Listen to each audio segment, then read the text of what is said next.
Friends, இன்னைக்கு நம்ம பார்க்க போகிறது பீன்ஸ் கேரட் பொரியல். வாங்க எப்படி இருக்கணும் செய்யலாம் பார்க்கலாம்.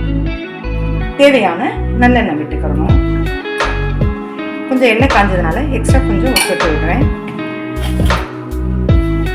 தேவையான கடுகு, உளுந்து, சீரகம் வேகமாக காஞ்சிருச்சு.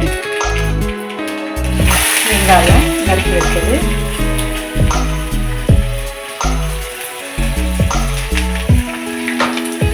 எண்ணெய் காஞ்சதுனால ஃப்ரெண்ட்ஸ் அது வேகமாக வெடிச்சிருச்சு.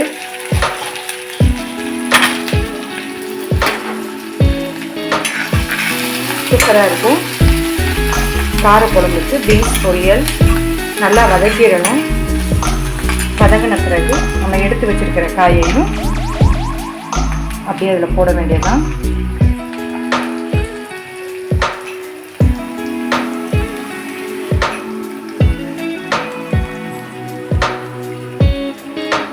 பீன்ஸும் கேரட்டும் தாளித்து வச்ச இந்த வெங்காயத்தோட போட்டாச்சு. தாளிப்பில் வெங்காயம், பச்சை மிளகாய், சின்ன வெங்காயம் கொஞ்சம், பெரிய வெங்காயம் கொஞ்சம் போட்டாச்சு. சின்ன வெங்காயம் எவ்வளோ கூட சேர்க்குறீங்களோ ஃப்ரெண்ட்ஸ், உடம்புல உப்புனா இருக்காது. பாருங்கள்,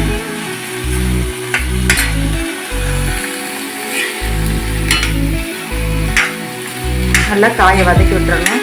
எந்த சமையல் செய்தாலும் தீயை சிறுக வச்சு தான் இப்படி சமைக்கணும். வேணும்னா மேலே ஏற்றி விட்டுக்க வேண்டியதான்.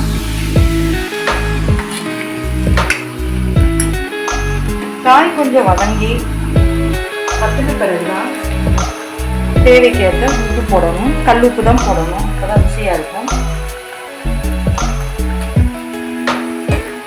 உப்பு ரொம்ப சிறுக போட்டு பழகுங்க.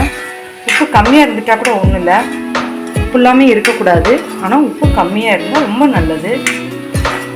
ஸோ உப்பு எவ்வளோக்கெவ்வளோ சேர்க்குறோமோ ஸ்வெட்டிங் அதிகமாக இருக்கும், வேர்வை அதிகமாக வரும், வேர்வை ஸ்மெல்லும் அதிகமாக இருக்கும். யாரும் நம்ம பக்கத்துலேயே வர மாட்டாங்க.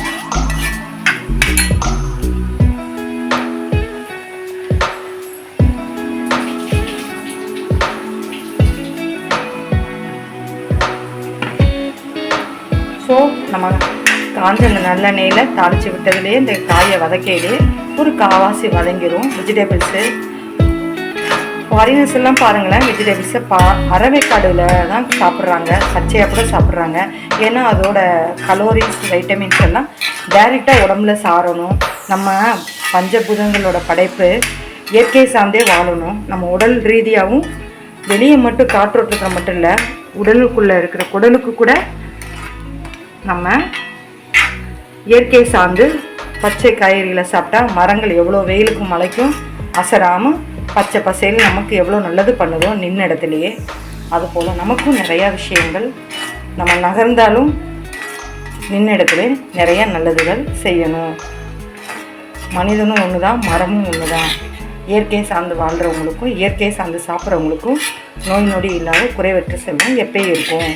பீன்ஸ் பொரியலோட உங்களுக்கு நிறைய பொரியலான விஷயங்களையும் சொன்னேன். காதுக்கும் கேட்டிருக்கும், கண் பார்க்க ருசியும் இருந்திருக்கும். இப்போது பொரியலுக்கு வேணும் தேங்காய் கொஞ்சம், பச்சை மிளகாய், பூண்டு, சின்ன வெங்காயம் லைட்டாக அரைச்சிருக்கேன். ஆல்ரெடி நம்ம போட்டோம், இருந்தாலும் இதுலேயும் கொஞ்சம் வாசத்துக்கு சேர்த்து அரைச்சிருக்கேன்.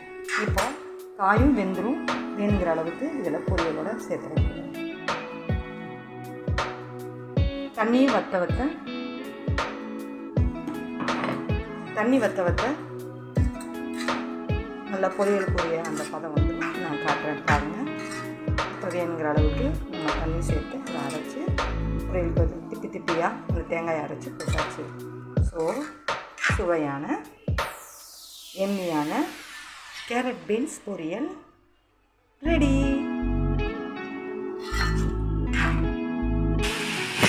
நம்ம இப்போ ஊற்றின தேங்காய் பாருங்கள், அந்த தண்ணி காய் எல்லாமே அப்படியே சொல்ல வெந்துருச்சு. இப்போது நம்ம அப்படியே இறக்கிட வேண்டியதான். எப்பயுமே ரைஸ் ஒரு கூட்டோ பொரியலோ வைக்கல, லைட்டாக பசு நெய் விட்டோம்னா உடம்புக்கு நல்லது. நம்ம என்ன தான் பொரியல் பண்ணாலும் கூட்டு பண்ணாலும் ஒரு காயை ஃபோர்ஸ் பண்ணிடுறோம், ஹீட் பண்ணிடுறோம். ஹீட் பண்ணாலும் கொஞ்சம் லைட்டாக குளிர்ச்சி இருந்தால் நல்லது காய்கறி. அதனால் அதுக்கும் நெய் விட்டால் நல்லது, நம்மளும் நெய் விட்டு சாப்பிட்டா நல்லது. எல்லாருக்கும் நெய் கிடைக்கும்ல, ஆமாம் தானே. இப்போ பாருங்கள் முடிஞ்சிச்சு. கொத்தமல்லி தழை போட்டு பாசத்துக்கு அழகான பொரியல். பார்த்தீங்களா, நம்ம தேசிய கொடி கலரில் இருக்குதுல்ல, செம்மல்ல.